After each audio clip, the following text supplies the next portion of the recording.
to the chief musician on Neginoth, a psalm of David. Hear me when I call, O God of my righteousness. Thou hast enlarged me when I was in distress. Have mercy upon me, and hear my prayer. Psalm 4:1. Psalm 4 opens with a superscription that provides important context. This psalm was directed to the chief musician on Neginoth. Stringed instruments were to accompany its public performance.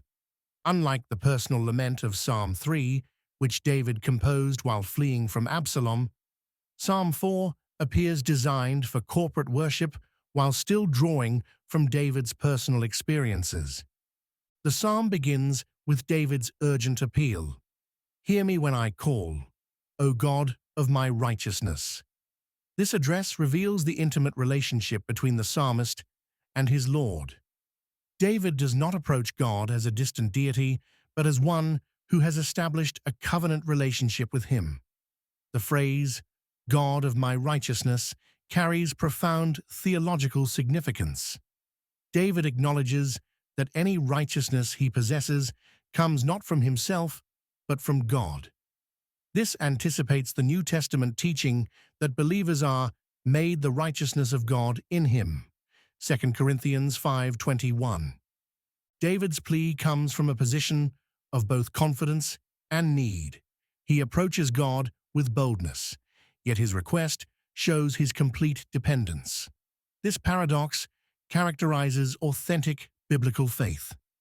The next phrase looks backward to move forward. Thou hast enlarged me when I was in distress. David recalls God's faithfulness in past trials as grounds for his present petition. The Hebrew word translated enlarged suggests being set free from confinement or given room to breathe.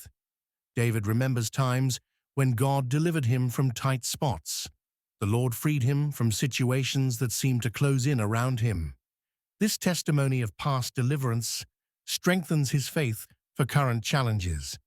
This pattern of remembrance appears throughout Scripture.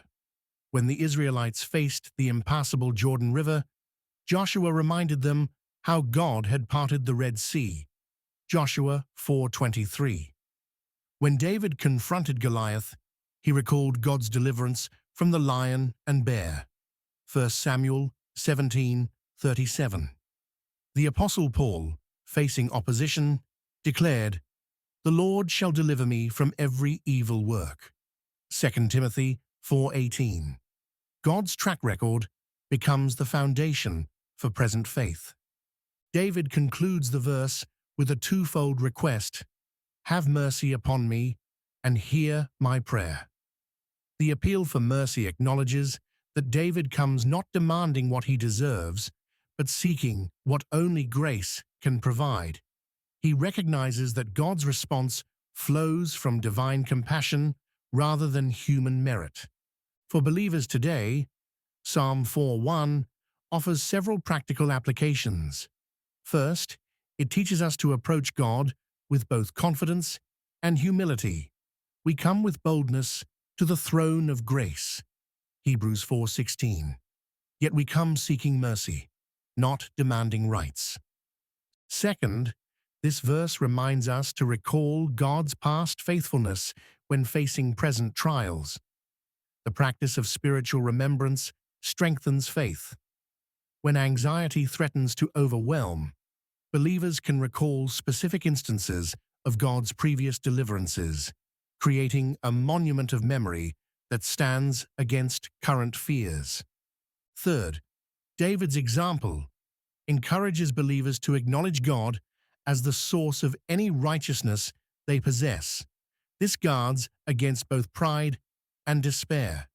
Pride in thinking righteousness comes from human effort, and despair in believing righteousness remains forever out of reach.